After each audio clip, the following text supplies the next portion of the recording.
ನೀವು just 3 hours ಅಲ್ಲಿ ತಿರುಪತಿ ತಿರುಮಲ ವೆಂಕಟೇಶ್ವರ ದೇವರ ದರ್ಶನವನ್ನು ಪಡಿಬಹುದು. ಫ್ರೀ ಆಗಿ ಟೋಕನ್ ಸಿಗುತ್ತೆ, ಜೊತೆಗೆ ಒಂದು ಲಡ್ಡು ಕೂಡ ಫ್ರೀ ಆಗಿ ಸಿಗುತ್ತೆ. ಈ ಒಂದು ವಿಡಿಯೋನ ಎಲ್ಲರಿಗೂ ಕೂಡ ಶೇರ್ ಮಾಡಿ, ನಮ್ಮ ಪೇಜ್ ನ ತಪ್ಪದೆ ಫಾಲೋ ಮಾಡಿ, ಸಬ್ಸ್ಕ್ರೈಬ್ ಮಾಡಿ. ಕಮೆಂಟ್ ಬಾಕ್ಸ್ ಅಲ್ಲಿ ಗೋವಿಂದ ಗೋವಿಂದ ಅಂತ ಟೈಪ್ ಮಾಡಿ. ನಾನು ಹೋದಾಗ ನನಗೆ ಜಸ್ಟ್ 3 ಅವರ್ಸ್ ಅಲ್ಲಿ ದೇವರ ದರ್ಶನ ಆಯ್ತು.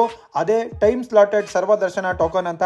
ಈ ಒಂದು ಟೋಕನ್ ಫ್ರೀ ಆಗಿ ಸಿಗುತ್ತೆ, ಜೊತೆಗೆ ಒಂದು ಲಡ್ಡು ಕೂಡ ಫ್ರೀ ಆಗಿ ಕೊಡ್ತಾರೆ. 300 rupees ಸ್ಪೆಷಲ್ ಟೋಕನ್ ವೇಸ್ಟ್, ಅದಕ್ಕಿಂತ ಈ ಒಂದು ಟೋಕನ್ ಬೆಸ್ಟ್. ಟೈಮ್ ಸ್ಲಾಟೆಡ್ ಸರ್ವದರ್ಶನ ಟೋಕನ್ ಸಿಗೋದೆಲ್ಲಪ್ಪ ಅಂದ್ರೆ ನಾನು ಇಸ್ಕೊಂಡಿದ್ದು ತಿರುಪತಿ ರೈಲ್ವೆ ಸ್ಟೇಷನ್ ಹತ್ರ ವಿಷ್ಣು ನಿವಾಸಂ ಕಾಂಪ್ಲೆಕ್ಸ್ ಅಲ್ಲಿ ಸಿಗುತ್ತೆ. ಮತ್ತೊಂದ್ ಕಡೆ ಸಿಗೋದು ಅಲ್ಪಿರಿ ಮೆಟ್ಲಲ್ಲಿ ಭೂದೇವಿ ಕಾಂಪ್ಲೆಕ್ಸ್ ಹತ್ರ ಸಿಗುತ್ತೆ. ನೆಕ್ಸ್ಟ್ ಶ್ರೀವಾರಿ ಮೆಟ್ಲು ಅಲ್ಲೊಂದು ಕಾಂಪ್ಲೆಕ್ಸ್ ಇರುತ್ತೆ, ಅಲ್ಲೂ ಕೂಡ ಸಿಗುತ್ತೆ. ಈ ರೀತಿ ಇರುತ್ತೆ ಟೋಕನ್. ಆಧಾರ್ ಕಾರ್ಡ್ ಕೊಟ್ರೆ ಸಾಕು, ನಮಗೆ ಒಂದು ಟೈಮಿಂಗ್ಸ್ ಕೊಡ್ತಾರೆ. ಆ ಒಂದು ಟೈಮಿಂಗ್ಸ್ ಹೋದ್ರೆ ನಮಗೆ ದೇವರ ದರ್ಶನ ಆಗುತ್ತೆ. ಈ ಒಂದು ಟೋಕನ್ ಕೊಡೋದು ಪ್ರತಿದಿನ 10,000 ಜನಕ್ಕೆ ಮಾತ್ರನೇ. ಬೇಗ ಹೋಗಿ ಟೋಕನ್ ನ ಕಲೆಕ್ಟ್ ಮಾಡ್ಕೊಳ್ಳಿ, ಸಖತ್ತಾಗಿರುತ್ತೆ ಎಕ್ಸ್ಪೀರಿಯನ್ಸ್. ನಮಗೂ ಕೂಡ ದೇವರ ದರ್ಶನ ತುಂಬಾ